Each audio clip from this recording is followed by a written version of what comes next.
Bonjour, bienvenue aux Trois Côtés de la Médaille. Cette semaine, nous sommes la suite d'un premier podcast qui a été édité la semaine passée, donc je vous inviterai à aller l'écouter. C'est un podcast avec Jimmy Perrault de Multiprêt Hypothèque.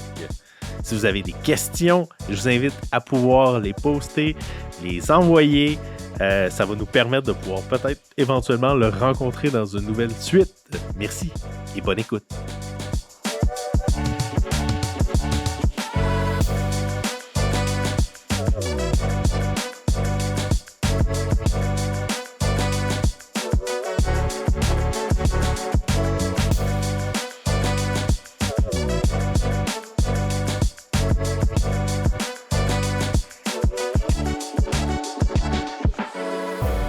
Bonjour Chani, bonjour Jimmy. Donc aujourd'hui, nous avons Jimmy Perrault de Multiprêt Hypothèque qui sera avec nous dans le podcast. Donc, quel serait l'avantage pour un client de prendre une marge de crédit au lieu d'un prêt hypothécaire? Flexibilité. Dans le fond, la marge, là, c'est ouvert. Dans le fond, le client qui prend une marge, il emprunte 300 000 sur sa marge. Demain matin, il peut la mettre à zéro, pas de pénalité, pas rien. Fait que c'est une marge, c'est idéal si tu penses qu'il va y avoir une grosse rentrée d'argent dans les prochaines semaines, prochains mois, même prochaine année, qui dit, ben, tu sais, je vais dépasser mon 10, 15 ou 20% que mon prêteur me laissait mettre en capital à chaque année. À la marge, c'est intéressant pour ça. Mais, sauf que la marge, ton taux va être plus cher qu'une hypothèque. Une marge, c'est un taux variable. Fait que pour le même risque, même taux variable, si c'est en hypothèque ou en marge, tu as quasiment 1,5% de différence entre les deux. Fait que la flexibilité, ça se paye. Exact, c'est ça. Fait que si tu n'as pas tant de besoin de la flexibilité, mais tout le montant que tu as besoin aujourd'hui, mets-le en hypothèque, puis sauf que la marge, mets-la à côté, utilise-la pas, mais au moins tu sais qu'elle est là. Fait que si tu en as besoin dans le futur, là, prends l'argent sur la marge. Fait que dans le fond, il y a des prêts hypothécaires.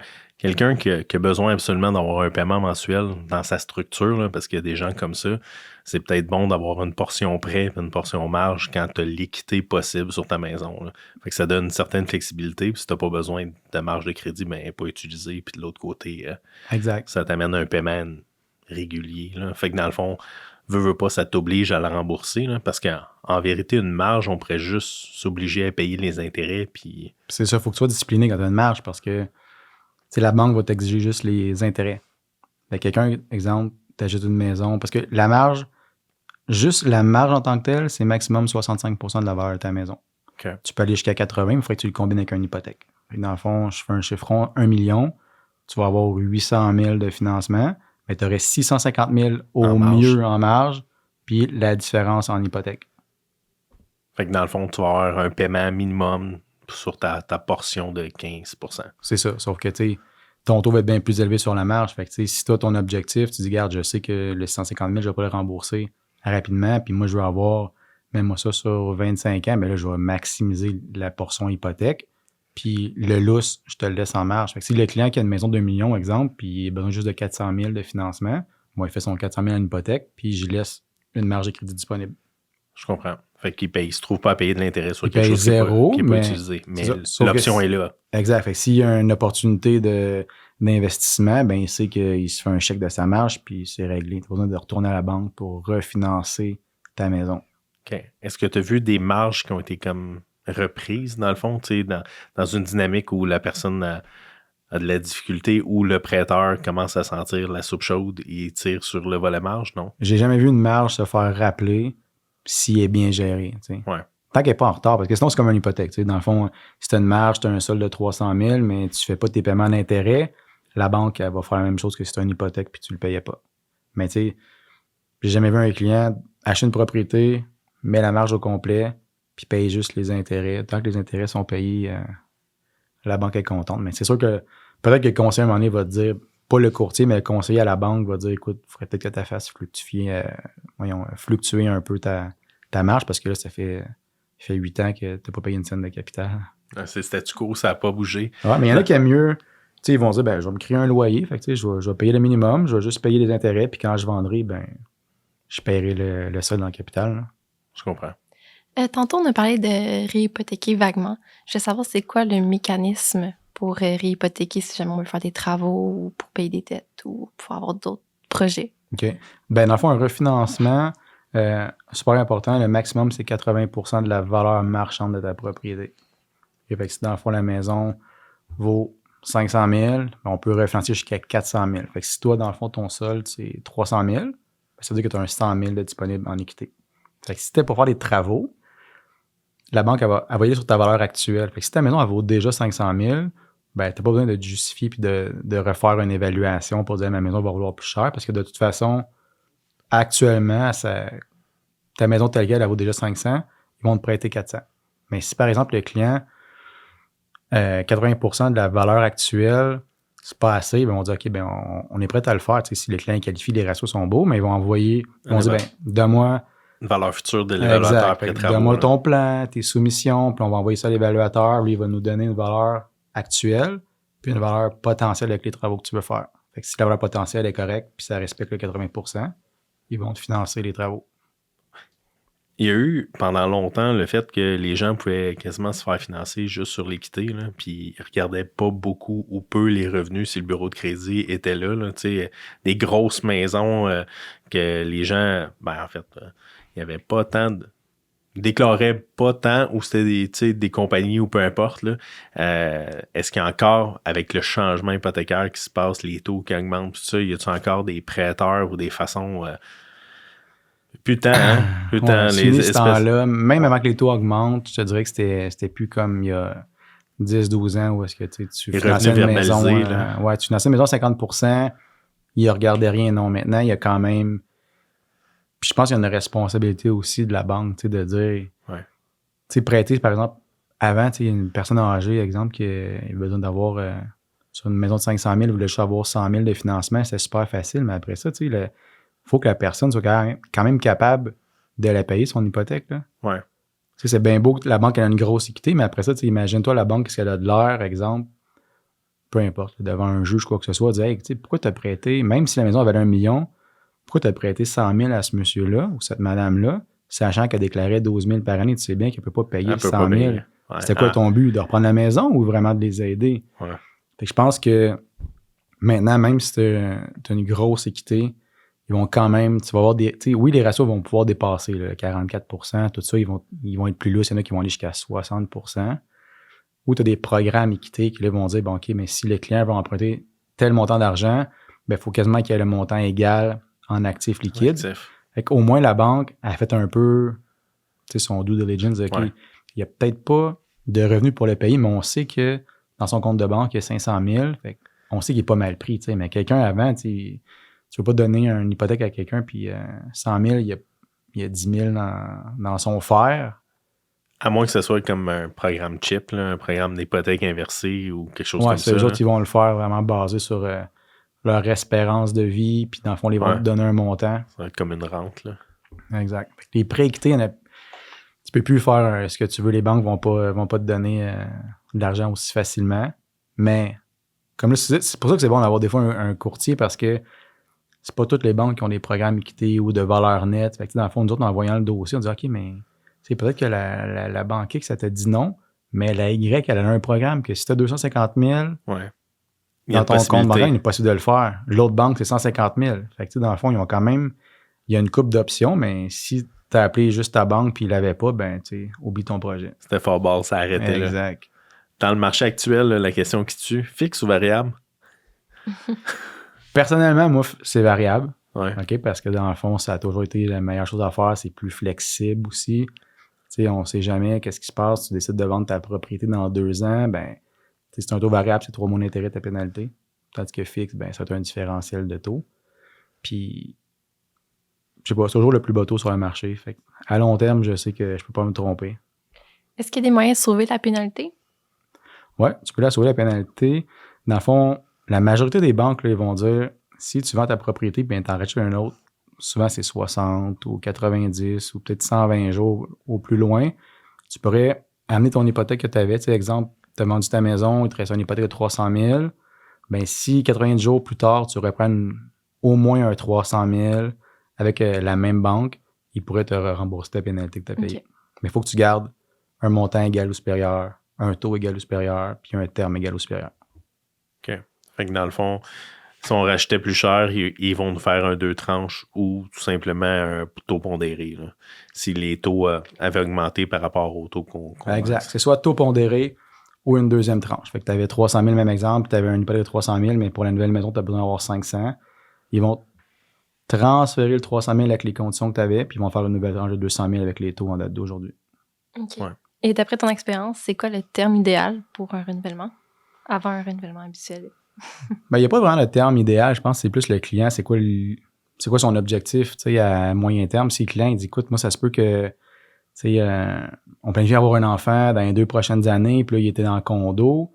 Ben, il dit, prends un 5 ans fixe. C'est peut-être pas super. C'est mal écouté, mettons. Exact. Fait il n'y a pas vraiment de terme idéal. C'est plus, c'est quoi les besoins du client. S'il dit, écoute, on va vendre la maison dans 1 an, ben, crème, prend un taux variable au moins, tu as toute la flexibilité. Là. Ouais. Ben, en fait, si on se fait ce que tu as dit tantôt avec la SCHL, ultimement, c'est 3 ans, 7 mois, quelque chose comme ça. Exact. Mais avec un variable, qui vendent 24 mois plus tard ou qui vendent... Qui vendent dans 6 mois, dans 2 ans, dans 4 ans, c'est 3 mois d'intérêt. OK, fait que ça n'a pas trop d'impact. Là, en fonction de ça, c'est juste... est-ce qu'il est capable de vivre avec le fait que la Banque du Canada, on ne sait pas trop, ça va continuer d'augmenter, ça va maintenir ou... ben, en fait, si le fameux mot en R, là, s'il y a finalement une récession, habituellement, la banque baisse ses taux. Fait que, exact. De l'autre côté, ça aurait peut-être juste été un moment intérimaire pour ralentir le marché, ralentir les frénésies, puis permettre de mettre de l'inventaire sur ces tablettes. Là. Fait que ça peut peut-être juste être une piste. Là. Exact. Puis les taux variables, c'est toujours toujours sur 5 ans. Puis ce qui est intéressant, c'est que ton taux variable, ben, c'est toutes les banques ont le même taux variable. C'est tout basé sur le taux préférentiel. Puis ils donnent un rabais de taux là-dessus. Puis c'est ça qui est garanti pendant ton 5 ans. Puis il y a une banque, je pense, qui a un taux variable 3 ans, mais sinon, quand tu as un taux variable, tu as un engagement de 5 ans, mais tu peux changer quand tu veux pour aller vers du fixe. Qu'est-ce que tu penses du concept BRRRR, en fait, qui est Buy, Rehab, Rent, Refinance and Repeat? En français, achète, rénove, loue, refinance et recommence. C'est des flippers qu'on dit? Ouais, ben c'est pas tant les flippers, c'est ceux-là qui veulent se bâtir un parc, se bâtir un patrimoine, plus souvent qu'autrement, essayent de trouver une occasion, puis essayent de la remettre ça à track, là. Fait que parfois, ils utilisent le concept d'un prêteur privé pour l'acheter au départ parce qu'ils ont à peu près pas la liquidité, ils font les travaux dedans. Tu sais, tout ce concept-là, on entend parler à outrance depuis quelques années, là, mais là, on aurait dit que tout le monde veut faire de l'argent avec l'immobilier, puis c'est comme ça qu'il faut faire. Par rapport aux prêteurs, par rapport aux yeux d'un prêteur, là, comment qu'ils voient ça, ce concept-là? Les banques n'ont pas tant d'appétit pour ça parce que c'est risqué. Il y a trop de monde, justement, qui ont écouté une émission à Casa, puis on va faire ça, nous autres, des flips. Puis, c'est rare que ça va super bien. Puis, je suis meilleur exemple. Là, j'ai essayé d'en faire un moment donné. Puis, ça va jamais comme tu penses. Là. Fait que, les banques, financées pour un flip, ils feront pas ça. Fait que, en partant, on peut pas financer ça. C'est du privé. Fait que, je pense que c'est plus une game de prêteurs privés. Quelqu'un qui va acheter des propriétés, va les financer. Parce que souvent, c'est 1 an, 8 mois à peu près. Fait que, d'aller avec une banque, payer à toutes les fois des pénalités, c'est pas... Puis, j'en fais pas vraiment. Est-ce que, dans le fond, dans le mode de refinancement, j'achète aujourd'hui, là, est-ce que je peux déjà refinancer demain si j'ai pas d'hypothèque enregistrée? Si j'achète cash de quoi? C'est tough. C'est ça. Hein? Dans les yeux du prêteur, ils se disent... ils vont finir par vouloir que la personne qui achète laisse quand même des billes dans le projet. Parce que s'il n'y a pas d'implication, ben, à la fin de l'histoire, il peut juste retourner clé puis il s'en fout. Là, fait que... C'est bien dur. Quelqu'un qui s'est auto-construit, exemple, puis dit « je me suis construit, ça n'a pas coûté cher, puis là, je veux profiter des prix qui ont augmenté, refinance-moi à valeur actuelle. » C'est quasiment impossible de faire ça actuellement. Là. Ils vont te demander vraiment, montre-moi comment ta maison t'a coûté, combien ta maison t'a coûté. On va peut-être y aller à 80% de ce montant, parce qu'automatiquement, c'est un refinancement. Fait que c'est sûr qu'ils ne vont jamais excéder 80% de la valeur. Mais ils vont pas aller sur la valeur marchande. Ils vont dire combien que ça t'a coûté, on va financer 80% de ça, parce qu'on veut justement que... Qu'ils laissent des billes là-dedans. Exact. Là. T'es-tu un peu au bat là-dedans? Parce que comme tu dis... S'il n'y a pas d'implication... Ça tourne mal. Prends mes clés, je m'en fous. J'ai même caché 25 000 de plus. Je me suis fait 25 000 avec mon refinancement. Ouais. Fait que c'est plus... en fait, c'est plus un mythe. Je dis pas que ça n'existe pas, mais ultimement, c'est pas... C'est tough à faire. Là, il faut... C'est pas oui, c'est pas non, mais ça va vraiment dépendre du client. C'est quoi son profil, qu'est-ce qu'il y a de l'air, mais si carrément il y a un profil de flipper de maison, là, puis que, tu sais, ça marchera pas. Pour les futurs acheteurs, c'est quoi le conseil que tu leur donnerais? En fait, je vais rajouter quelque chose. Nos jeunes, là. Nos jeunes, parce que tu sais, le marché a tellement explosé, là, nos enfants, là, ils vont venir pour acheter. C'est quoi la méthodologie qu'on pourrait les aider à pouvoir se rendre à une étape de pouvoir faire une acquisition saine et correcte, là. Pas juste on est deux papas qui veulent pas que nos enfants achètent. Au contraire, là, c'est comment qu'on peut les aider pour que ça puisse fonctionner. D'avoir des bons parents qui vont être co-emprunteurs, mais sinon, tu sais, les prix ont tellement augmenté, ben, on sauvera jamais de la mise de fonds, là. Fait que, c'est sûr qu'ils prennent conscience qu'il y a quand même un minimum 5% de mise de fonds. Fait que, il faut que tu commences à économiser quand même tes sous assez jeune, tu sais. Dépendant où est-ce que tu veux acheter la propriété, mais une propriété à 500 000, c'est quand même 25 000 qu'il faut que tu aies d'être disponible. D'avoir un bureau de crédit. Tu sais, souvent, c'est comme mon gars, tu sais, qui va avoir... mais il a 17 ans, là, puis il a de carte de crédit. Donc, il a fait faire une carte de crédit, puis c'est bon d'avoir un crédit qui roule. Fait qu'il ne faut pas attendre, tu sais. Dès que tu peux avoir une carte de crédit, prends-la, mais gère-la bien. Tu sais, puis comme j'ai dit, ta carte de crédit, je veux absolument que tu programmes pour que ton solde à chaque mois, il se paye automatiquement avec ton compte de banque. T'sais. Pour pas que tu aies commencé à gérer, il faut que je fasse mon paiement parce que ça laisse des traces. Fait que tu vas avoir un bureau de crédit qui est clean. Fait que dès que tu peux, carte de crédit, pas une grosse limite, mais juste pour commencer à avoir expérience de crédit, ça c'est bon. T'sais, mise de fonds, puis une job. Ouais. C'est sûr qu'il faut que tu aies une job. Là, tu peux pas acheter si t'es sous probation ou si c'est sur un contrat. Tu peux pas. Fait que c'est d'avoir ces enfants-là vont être grands, mais ce que je veux dire, c'est que le marché a tellement implosé dans les dernières années en valeur, en prix. Le 5% il y a pas si longtemps, on tournait dans du 10-15 000. On est à 25-30 pour souvent une première acquisition. Fait que ça a de l'impact. Là. T'as-tu lu ou reçu plus d'infos concernant le CELIAP qui s'en vient, là? Espèce de mix REER et CELI et... C'est comme un mix des deux. Ils sont allés faire un mix CELI, mix REER. C'est un peu les avantages des deux côtés, mais honnêtement... Il n'y a pas encore assez de... c'est même j'ai pas commencé à le regarder. De ce que j'en comprends, c'est que c'est un peu comme un REER, fait que les cotisations que tu fais dans ton CELIAP, ben, tu as une déduction d'impôt comme si c'était un REER. Ouais. Puis les rendements que tu fais dans ton CELIAP ne sont pas imposés. Fait qu'un peu comme un CELI, sauf que le CELI, tu n'as pas de remboursement d'impôt là-dessus, tandis que sur lui, tu l'as. Puis je pense que tu n'as pas d'obligation pour le rembourser par la fin, là, quelque chose comme ça. Là, versus que si on fait un RAP, il faut le rembourser sur 15 ans. Le RAP, 15 ans pour le rembourser, tandis que pour le CELIAP, tu n'en as pas. OK. Un parent qui veut aider son enfant à s'acheter une propriété, l'enfant a la mise de fonds, bureau de crédit, un emploi, le parent n'a pas nécessairement de sous à pouvoir lui amener, mais il y a de l'équité sur sa maison. Qu'est-ce qu'on peut suggérer? Qu'est-ce qui peut être fait dans une dynamique qui voudrait l'aider à ce que le paiement soit moins cher ou s'il a besoin d'une partie de mise de fonds, style, est-ce qu'il y a d'autres options que juste la collatérale avec... y a-tu des produits similaires à ça? Souvent, les parents, on va les impliquer. C'est une question de ratio d'endettement. À cause du taux de qualification qui a augmenté, il est tout seul, c'est soit un gars ou une fille, il n'y a pas de conjoint. Fait que là, on a juste un revenu pour qualifier le dossier. Si on va dire, à cause du taux de qualification, ce que tu vas acheter, ça ne fonctionne pas. On va ajouter le parent souvent pour pouvoir ajouter le revenu du parent. Fait que dans le fond, ils vont se trouver être deux acheteurs. Ils vont être deux emprunteurs, puis on leur dit souvent, écoute, c'est à court terme, si dans 2 mois, tu as un blonde ou un chum, tu veux l'embarquer avec toi, on débarquera tes parents pour mettre ton conjointe, ou si dans 1 an, 2 ans, ton revenu a augmenté, on pourra tasser ton parent. Fait que, souvent, le parent va aider son enfant plus, je te dirais, pour les questions de ratio. Si c'est une question de mise de fonds, là, il y a la collatérale, comme tu avais dit, où est-ce que c'est possible que le parent, exemple, qui a une propriété libre de dette, va la donner en garantie sur l'achat de son enfant. Fait que l'enfant, il n'y a pas de mise de fonds à mettre. Okay. Fait que la banque va se trouver à financer, exemple, le condo, il y a 300 000, mais que le parent, il y a une maison de 300 000 libre de dette. Ils vont la prendre en garantie, puis ils vont te donner 300 000 à l'enfant.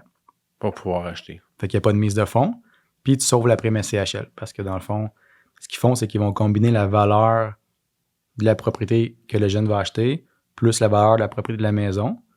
Il ne faut pas que ça dépasse 80%. Fait que le maximum, il n'y a pas d'assureur prêt. Fait que, je leur donne l'exemple de la maison à 300 000 ou du condo à 300 000. Ben, la banque va te prêter 300 000, mais elle a 600 garanties, puis qu'on est à 50%. Fait que pas SCHL. Fait que le jeune, il n'y a pas de mise de fonds, puis il n'y a pas de prime d'assurance prêt. Fait que ça énerve personne. Le prêteur passe, puis ça avance. Exact. Si tu ne payes pas, ben il y a 2 maisons garanties. Puis comment le prêteur, il voit ça? Au fait que, mettons, que certains parents, ils veulent aider les enfants. C'est ce qu'il y a des est-ce qu'il y a des prêteurs qui, dans le fond, ont passé 3... il y a un prêteur qui fait ça. OK. Ah, OK. Ouais, c'est Desjardins. OK. Fait que dans le fond, collatéral, c'est vraiment eux qui font ça. Puis, c'est d'envoyer le dossier à la même caisse. Où est-ce que si exemple, les parents ont déjà une hypothèque, ben il faut que ça soit envoyé à la même caisse où est-ce que les parents ont l'hypothèque. OK. Il ne faudrait pas que l'hypothèque des parents, plus la nouvelle hypothèque, dépasse 80% de la valeur des 2 propriétés. Je comprends. Dis-moi, on avait fait un podcast au niveau de quelqu'un qui essayait de faire une comparaison entre un unifamilial et un duplex, puis essayer de les mettre sur les mêmes pieds d'égalité. Dans le fond, là, on va faire comme une phase 2 qui était un peu plus mathématiquement les prix rattachés à ça, qu'est-ce que ça pouvait donner. La seule chose, c'est qu'il y a un interlocuteur qui nous a posé une question, c'est-à-dire que ça serait quoi les avantages d'un acheteur de choisir un duplex au niveau de la qualification? Plus facile à qualifier parce que, tu sais, une maison, exemple, on prend juste un unifamilial à 500 000, ben, tu n'as pas le revenu de location que le duplex va te donner. Puis ça encore, l'importance, c'est vraiment de pouvoir avoir un choix plus grand de banques, c'est que les banques n'ont pas la même manière de calculer ça. Il y a des banques qui vont dire, ben nous, on va prendre 50% du revenu du duplex. Fait que si dans le fond, tu achètes un duplex puis tu veux l'habiter, ben le loyer, c'est le logement qui va être loué, ben certaines banques vont prendre 50% de ce revenu-là, puis ils vont considérer 100% des taxes et du chauffage. L'autre banque va prendre 50% du revenu de loyer, pas de taxes, pas de chauffage. L'autre banque va faire une analyse. Elle va dire, OK, bon, mais donne-moi les vrais chiffres. Ouais, ça va être une grille, là. Exact. Ouais. Fait que c'est beaucoup plus avantageux parce que tu vas aller chercher un montant de financement pas mal plus gros à cause que, tu sais, si tu enlèves un 4 000 $ de taxes par année, tu as un loyer à 1 000 $ par mois, exemple, ben là, tu vas pouvoir acheter 500 de revenus par mois. Fait que, tu sais, tu peux des fois avoir 100 ou 150 000 de plus de capacité d'emprunt. Est-ce qu'on pourrait faire l'acquisition, dans le fond, d'une unifamiliale qui nous autorise de faire un duplex, puis qu'on va chercher un prêt réno pour pouvoir, tu sais, dans une acquisition comme ça, là, parce que parfois, ça arrive que le secteur autorise le fait de le mettre en bachelor. Est-ce que le prêteur va pouvoir considérer, genre, la valeur future, un peu tout ce packaging-là que tu viens de nous dire, ou il va tout simplement qualifier, vu que c'est une unifamiliale, comme c'est une unifamiliale, c'est tout? Ben, tu sais, si le client est qualifié comme un unifamilial, on le fait en unifamilial, exact. J'ai jamais fait un prêt réno pour convertir l'immeuble. Okay. Parce que, tu sais, au rôle foncier, actuellement, ça écrit une unité. Ouais. Là, il faudrait sûrement que le prêteur va dire, ben, c'est bon, mais là, fournis-moi les papiers de la ville. Qui confirme que ça va être légal de faire un deuxième logement. C'est comme... Ouais, c'est un peu plus ardu, mais j'essaie, en fait... Ben, ça pourrait se faire parce que si on a un document de la ville qui dit, ben oui, c'est bon, on reconnaît que ça peut être un 2 logements, la banque va dire, ben, OK, je vais prendre un revenu de loyer, mais il n'y a pas de bail. Fait qu'ils vont faire un loyer économique. Puis ils vont mandater un évaluateur pour dire, écoute, un bachelor dans ce secteur-là, combien ça vaut? Puis la banque va prendre ce montant-là. OK. Je posais la question parce que dans ma pratique, dans l'immobilier, on voit que parfois, il va y avoir des gens qui vont avoir besoin de ça, puis ça pourrait être une option intéressante, là. Il n'y en a pas, on manque de logements, fait que ultimement, est-ce que de convertir des sous-sols qui a déjà des salles de bain, qui reste une cuisine installée, puis une insonorisation pour faire une descente de cave, ça peut se faire? Oui. Donc, sûrement que tous les permis sont en place, ouais. Mais tu sais, comme faire un achat avec, penser à ça, tu imagines, toi, comme courtier immobilier, tu vas te casser la tête parce qu'avec les délais, il va falloir que ton vendeur fournisse la preuve comme quoi que c'est possible de le faire. Puis ton acheteur va avoir toutes les soumissions. Il va falloir que les trucs de la ville, ça peut être compliqué. Ouais, en fait, je le voyais plus à l'inverse. Je le voyais par le vendeur. Okay. C'est-à-dire que en mode inscription, si on a le potentiel de pouvoir le faire, ben peut-être qu'il peut y avoir une démarche qui peut se faire là, pour maintenir un prix de vente intéressant ou quelque chose qui... OK. On va essayer de qualifier le client sans ça. Si le client qualifie sans ça, c'est juste un plus pour le transformer. Je comprends. Cool. Ben, c'était pas mal ça. merci infiniment de t'être joint avec nous au courant de la journée. On avait plusieurs questions. Il va sûrement revenir, on va sûrement avoir des questions au niveau hypothécaire, voir dans les prochaines semaines ou voir les prochains mois. Merci infiniment, Jimmy. Ce qu'on va pouvoir faire également, c'est mettre tes coordonnées au niveau du podcast et dans le fond, au niveau de toutes les plateformes. Là, fait que si ils veulent rentrer en communication avec toi, ben ça pourrait être. Ça va me faire plaisir de pouvoir répondre à tout le monde. Oui, c'était très intéressant. Merci Jimmy. Beaucoup. Ça fait plaisir. Bonne Merci journée. à vous autres.